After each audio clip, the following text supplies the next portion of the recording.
about those numbers and also felt that that up to $5 billion imagined plant was also going to take away funding that could have gone to actually creating a path to more renewables here. Let's give a chance to answer that. Yeah, thanks. I mean, that's simply not true. I certainly didn't lead the effort to endorse Caithness. What we were looking at from a power need from Long Island was whether we needed to have another plant or not. And so as the projections were that we were going to need more and more power, the question becomes, because it takes about 8 years or so to build a power plant, was we need to start the process. So they started the process by putting out a request for proposals for a regular power line. And of course, it would be the most environmentally, advanced of its kind. It was still a fossil fuel plant. And I said, first of all, we don't know for sure that we need that or not, so we need to keep crunching the numbers as you go through the process. But the RFP process takes several years. So the role that I played was making sure, as they narrowed down the number of plants that, there were 40 proposals basically. They narrowed it down to 2 at the time I was on the lighting board. The bottom line, though, is that there was certainly no commitment to doing either one of those plants. In fact, what I had said was, what's more important is we do the renewables RFP. So during my term on the lighting board, we made sure that we actually passed the renewables RFP. That made sure that we had a base of renewables, and that would get done first and foremost. Now, what was left, there was Caithness and then another plant in the Shoreham area as 2 possibilities. The goal there was you have them negotiate both and find out what the price would even be. We didn't even know what the price would be, 1. 2, there was a huge open question whether they were needed or not. But it's not like you can just have a plant. If we do need it, if we did need it for Long Island's energy needs, we had the process started, and it went through about a 3-year process, I want to say, to get down to 2 finalists. What ultimately was decided was that they were not needed, and I think that was a good thing. If they're not needed, that's the best solution. And the renewable energy piece that we did push forward, of course, is now coming into play. So I'm not in favor of Caithness. I was simply in favor of moving the process along because, quite frankly, we need to make sure, if the need continued to escalate, the Long Island energy need, that we had a plant that could be built if we wanted it to be built. The bottom line is, the numbers, as Anna pointed out, have been consistently recalculated every year. What happened is our energy use, because of the energy conservation measures that we put in place as part of in conjunction with renewables, have actually decreased, or at least leveled off, our energy usage here on Long Island.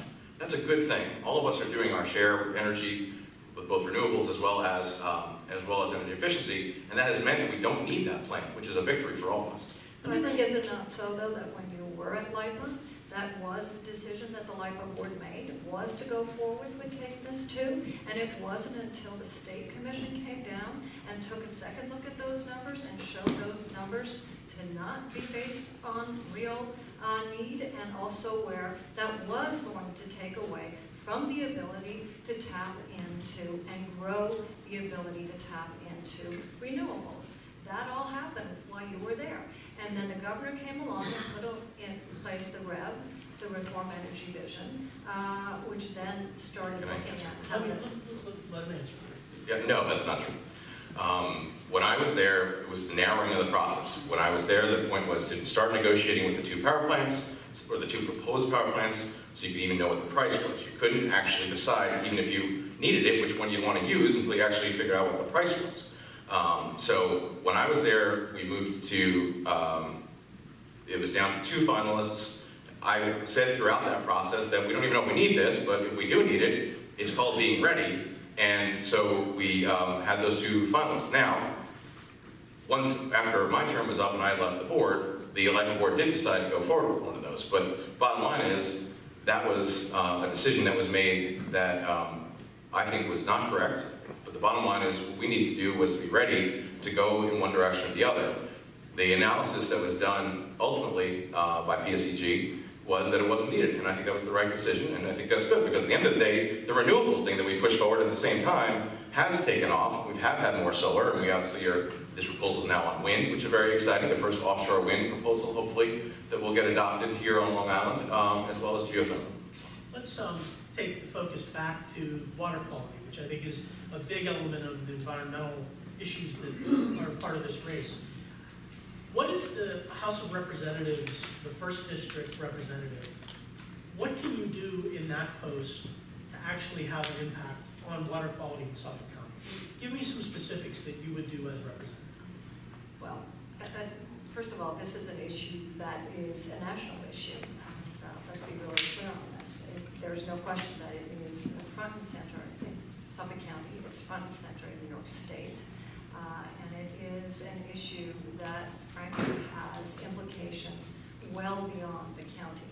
But because we were proactive in the county here and in my leadership got the Clean Water Technology Center up and running, we are now standing to be at the forefront of creating the kind of retrofit technology that is actually going to deal with this. So what do we need? What would your role be as a representative? Representative is to bring back the dollars, the federal dollars, the EPA dollars, all the dollars that need to come back from all of the various agencies and from the federal budget that will otherwise go elsewhere to help support programs like this. But I think one of the things we don't do well enough in government in general in this country is where we don't have different levels of government working well enough together.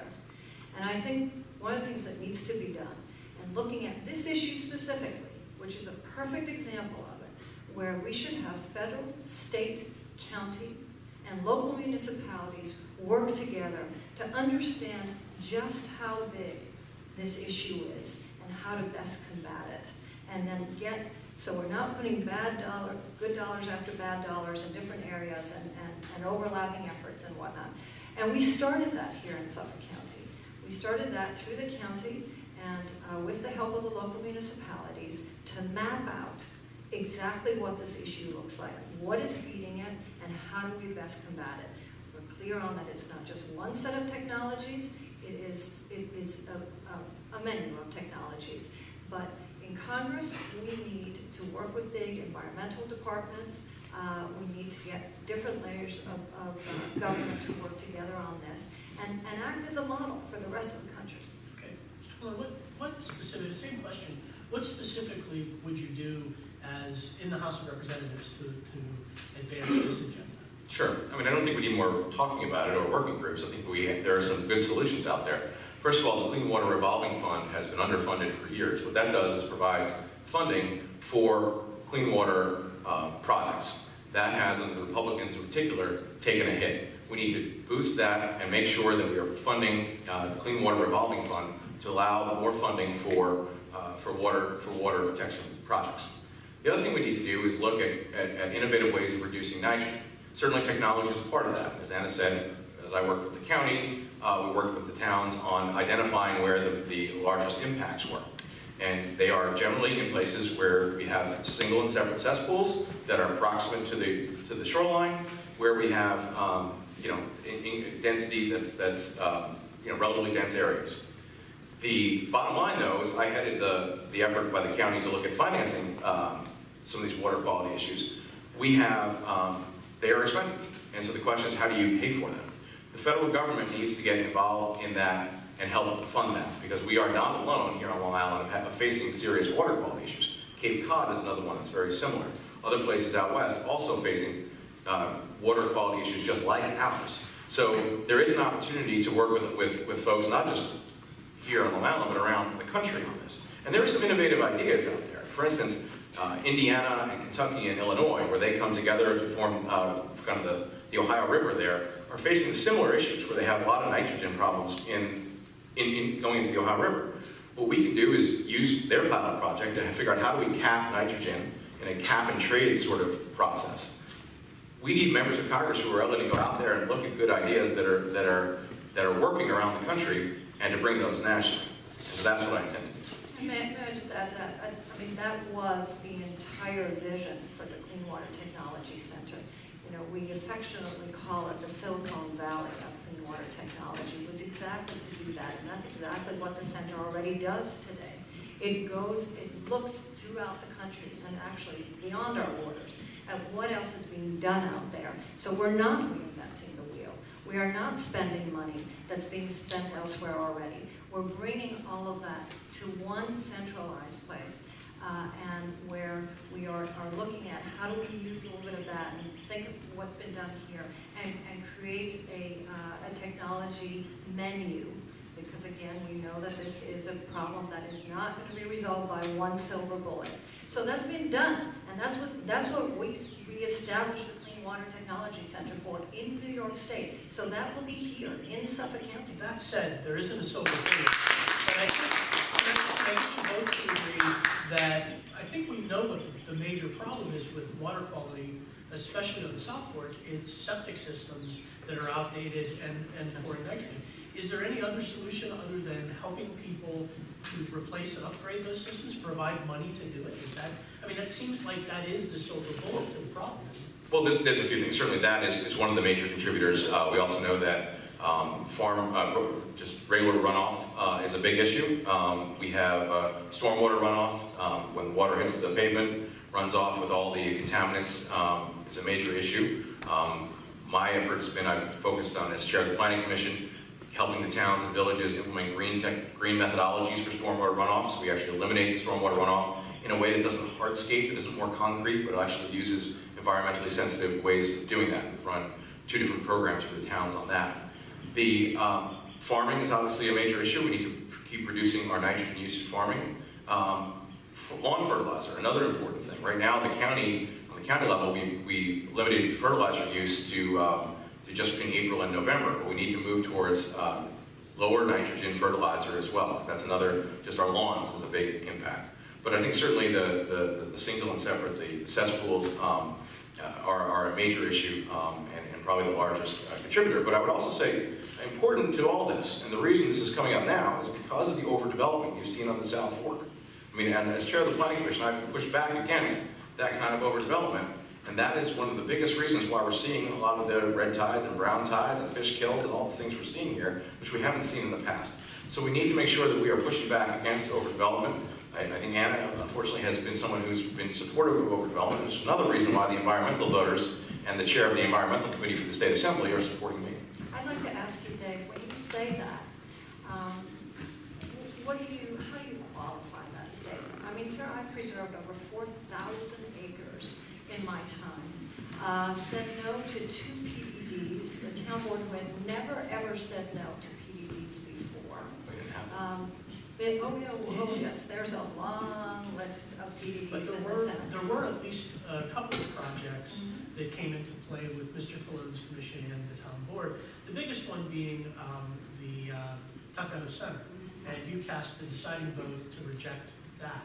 What was your reasoning for casting that vote? Sure. I thought Tuckahoe, I mean, to be clear, Tuckahoe was a close vote of the commission. As you said, it was an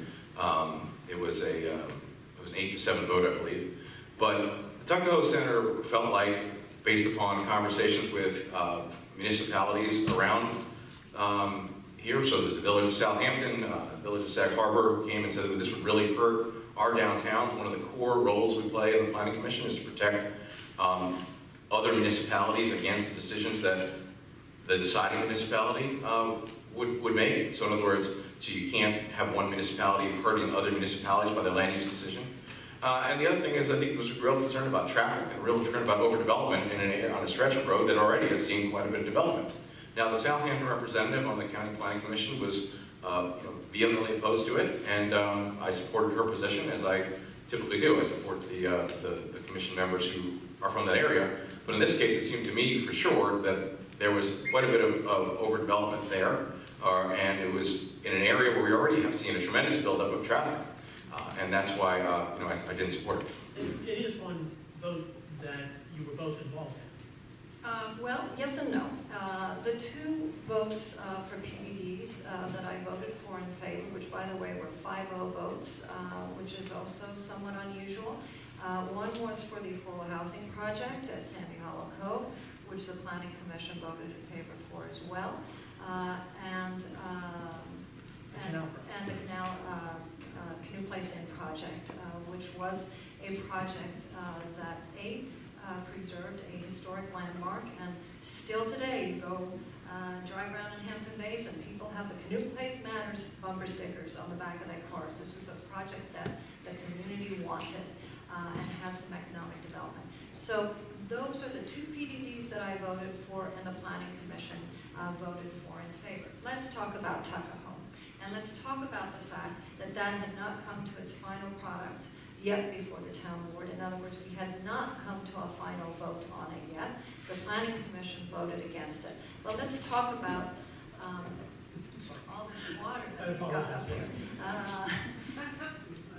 You cannot make emotional decisions when you are elected. You must make factual decisions. And what we had before us, first of all, we had rejected and voted no to the original PDD application for that.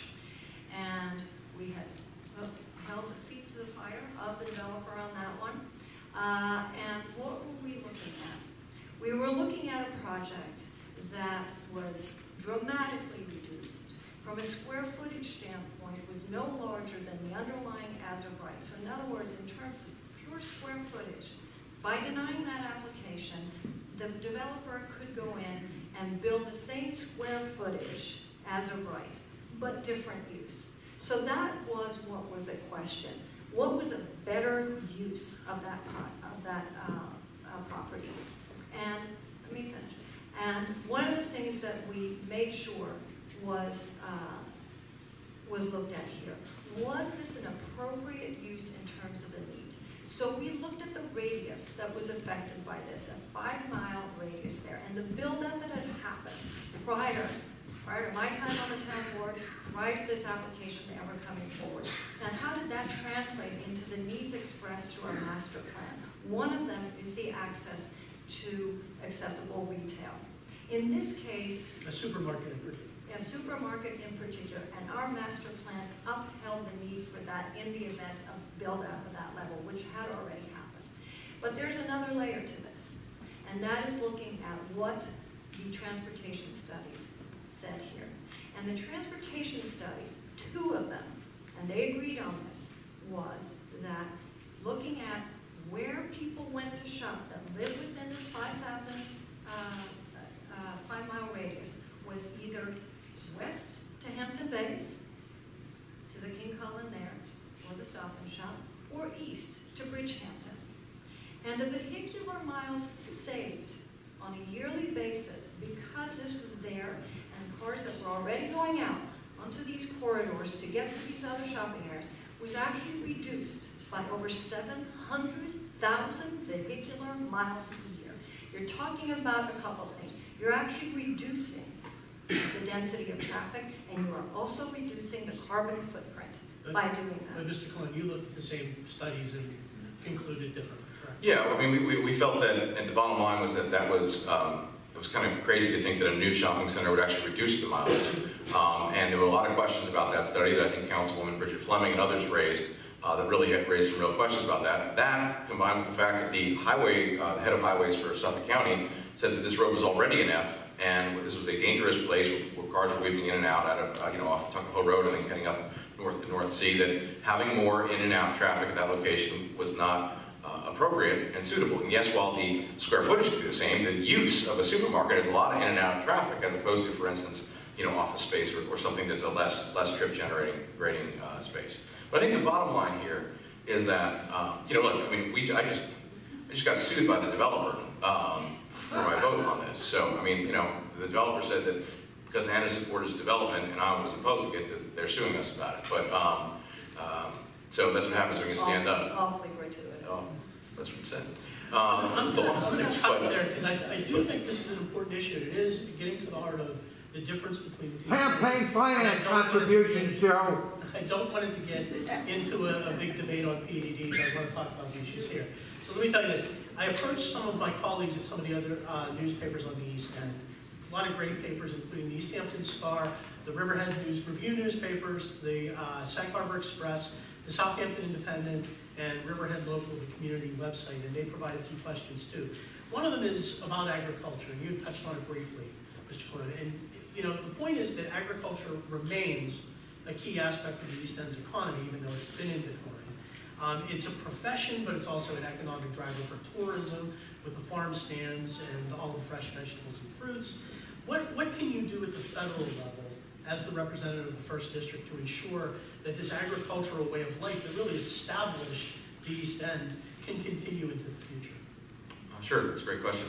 So yes, agriculture is not just part of our heritage, it's part of our way of life. Suffolk County is the second largest agricultural county in all of New York State. Our economy, particularly on the East End, is driven in part by agriculture, and that's true not just, of course, the actual agricultural produce itself, but also the things that go with it, whether it's agritourism, whether it's the tourism that comes as part of wanting to be, part in and around an agricultural area. So critically important. We in Suffolk County did a study to look at what the needs are of the farmers. We did a farm survey about 2 years ago, plus 2 or so years ago.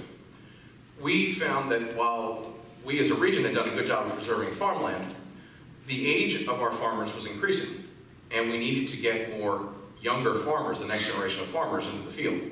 So what I did was I worked with Supervisor Larry Cantwell of East Hampton, as well as Al Krupski, our county legislator on the North Fork. And we brought together young farmers here on the South Fork and the North Fork to talk about the issues they faced. Why did they become farmers? What were the impediments they faced? And how do we encourage more of their folks of their generation to become farmers? And what we heard was that one of the most difficult things about becoming a farmer, of course, is the capital equipment costs. So the land costs are one thing, but because Con Land Trust and others have done a good job of preserving land, that's taken care of. But if you want to start a consulting company, all you need is a $500 laptop. If you want to become a farmer, you need a tractor that might cost tens of thousands of dollars. You need irrigation equipment that costs thousands and thousands of dollars, etc. So what we did was, based on that conversation, I went back and worked with Larry Cantwell and Al Krupski, the county legislator from the North Fork, and we put together a plan to provide equipment financing for new farmers and farmers who wanted to become farmers and couldn't afford it. So what we did was then apply to the state, and we got basically a 20% off coupon